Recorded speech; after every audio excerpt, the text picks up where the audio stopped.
श्री हरि विष्णु, राधे राधे। दोस्तों, आज हम अपने रामायण की एक बहुत ही छोटी सी कथा लेकर आए हैं। रावण के वध के बाद अयोध्यापति श्री राम ने राजपाट संभाल लिया था और प्रजा राम राज्य से प्रसन्न थी। एक दिन भगवान महादेव की इच्छा श्री राम से मिलने को ही पार्वती जी को संग लेकर महादेव कैलाश पर्वत से अयोध्या नगरी के लिए चल पड़े। भगवान शिव और माता पार्वती को अयोध्या आया देखकर श्री सीता राम जी बहुत खुश हुए।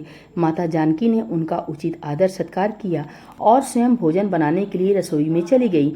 भगवान शिव ने श्री राम से पूछा, हनुमान जी दिखाई नहीं पड़ रहे हैं, कहाँ हैं? श्री राम बोले, वह बागीचे में होंगे। शिव जी ने श्री राम जी से बागीचे में जाने की अनुमति मांगी और पार्वती जी के साथ बागीचे में आ गए। बगीचे की खूबसूरती देखकर उनका मन मोहित हो गया। आम के एक घने वृक्ष के नीचे हनुमान जी दीन दुनिया से बेखबर गहरी नींद में सोए और एक लय में खर्राटों से राम नाम की ध्वनि उठ रही थी। चकित होकर शिव जी और माता पार्वती एक दूसरे की ओर देखने लगे। माता पार्वती मुस्कुरा उठी और वृक्ष की डालियों की ओर इशारा किया। राम नाम सुनकर पेड़ की डालियां भी झूम रही थी। शिव जी इस राम नाम की धुन में मस्त मगन होकर खुद भी राम राम कहकर नाचने लगे। माता पार्वती जी ने भी अपने पति का अनुसरण किया। भक्ति में भरकर उनके पांव भी थिरकने लगे।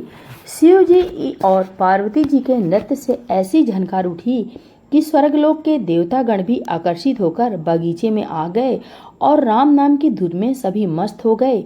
माता जानकी भोजन तैयार करके प्रतीक्षारत थी, परंतु संध्या घिरने तक भी अतिथि नहीं पधारे। तब अपने देवर लक्ष्मण जी को बागीचे में भेजा। लक्ष्मण जी ने तो अवतार ही लिया था श्री राम की सेवा के लिए।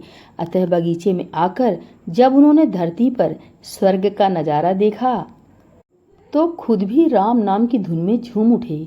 महल में माता जानकी परेशान हो रही थी कि अभी तक भोजन ग्रहण करने कोई भी क्यों नहीं आया।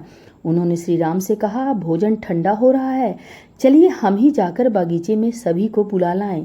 जब सीता राम जी बागीचे में गए तो वहां राम नाम की धूम मची हुई थी। हनुमान जी गहरी नींद में सोए हुए थे और उनके खर्राटों से अभी तक राम नाम निकल रहा था। श्री सिया राम भाव विह्वल हो उठे। श्री राम जी ने हनुमान जी को नींद से जगाया और प्रेम से उनकी तरफ निहारने लगे। प्रभु को आया देख हनुमान जी शीघ्रता से उठ खड़े हुए। नृत्य का माहौल भंग हो गया। शिव जी खुले कंठ से हनुमान जी की राम भक्ति की सराहना करने लगे। हनुमान जी सकुचाए लेकिन मन ही मन खुश हो रहे थे। श्री सिया राम जी ने भोजन करने का आग्रह भगवान शिव से किया। सभी लोग महल में भोजन करने के लिए चल पड़े। माता जानकी भोजन परोसने लगी। हनुमान जी को श्री राम जी ने पंक्ति में बैठने का आदेश दिया। हनुमान जी बैठ तो गए, परंतु आदत ऐसी थी कि श्री राम के भोजन के उपरांत ही सभी भोजन करते थे। आज श्री राम जी के आदेश से पहले भोजन करना पड़ रहा था। माता जानकी हनुमान जी को भोजन परोसते जा रही थी, पर हनुमान जी का पेट ही नहीं भर रहा था।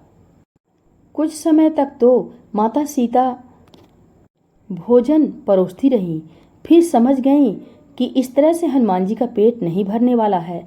उन्होंने तुलसी के एक पत्ते पर राम नाम लिखा और भोजन के साथ हनुमान जी को परोस दिया।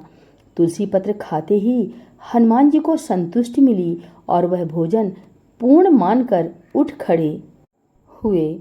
भगवान शिव शंकर ने प्रसन्न होकर हनुमान जी को आशीर्वाद दिया कि आपकी राम भक्ति युगों युगों तक याद की जाएगी और आप संकट मोचन कहलाएंगे। पृथ्वी पर 3 ही रत्न हैं, जल, अन्न और शुभाषित यानी मीठी बोली। मूर्ख लोग पत्थर के टुकड़ों, हीरे मोती, माणिक आदि को रत्न कहते हैं।